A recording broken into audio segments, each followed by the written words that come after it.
દેવાય તાપાના રામ રામ. સવારે વહેલા ધ્યેયુ જાગ્યો અને આજ એને પણ ખબર હતી કે આજ અમે દાતાર જવાના છીએ. ધ્યેયુ નાનીના ખોળામાં રેડી થઈને દાતાર જવા માટે તૈયાર છે.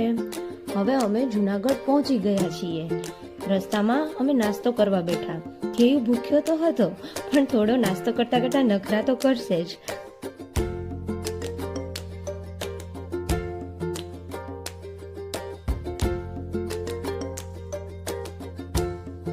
હવે વેલિંગ્ટન ડેમ પહોંચી ગયા છીએ અને ત્યાં ધ્યેયુએ ડેડુ સાથે થોડું વોક કર્યું અને ત્યાં એક દાદા હતા, એની સાથે બી ખૂબ મસ્તી કરી. ત્યાં એ દાદાને જય શ્રી કૃષ્ણ કર્યું. ત્યાં જ આગળ જતા ઘણા બધા વાંદરાઓ હતા, તો ધ્યેયુએ મામુ સાથે મળીને વાંદરાઓને બટેટા ખવડાવ્યા અને ત્યાં બી એને મસ્ત એન્જોય કર્યું.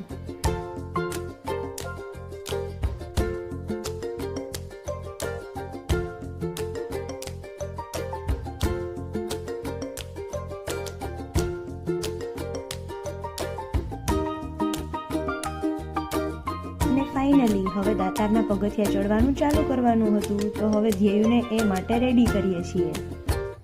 ધ્યેયુને તો શરૂઆતથી જ થોડું નીચે ચાલુ હતું, તો અમે થોડા આગળ ગયા અને ત્યાં થોડા પ્રવાસીઓ મળી ગયા, તો ધ્યેયુએ તેની સાથે હાય હેલો કર્યું અને તેની સાથે બી એન્જોય કર્યું.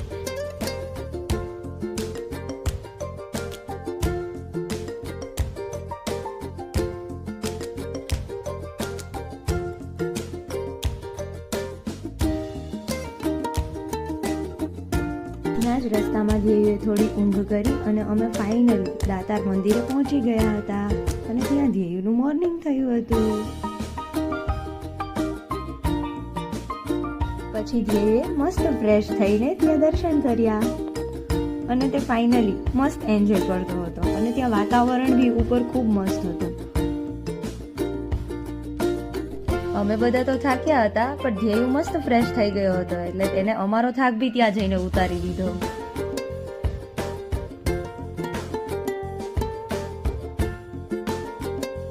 અને આ રીતે મસ્ત મજા કરતા કરતા ધ્યેયુએ તેની દાતાર યાત્રા મસ્ત કમ્પ્લીટ કરી અને હવે અમે ફાઇનલી નીચે ઉતરીએ છીએ.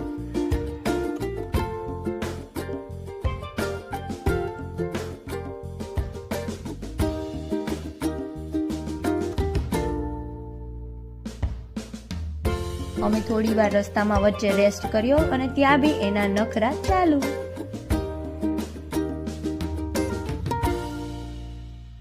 અને મસ્ત મસ્તી કરતા કરતા ધ્યેયુની ફાઇનલી દાતાર યાત્રા કમ્પ્લીટ થઈ અને અમે નાનીના ઘરે પહોંચી ગયા અને ખૂબ મજા આવી.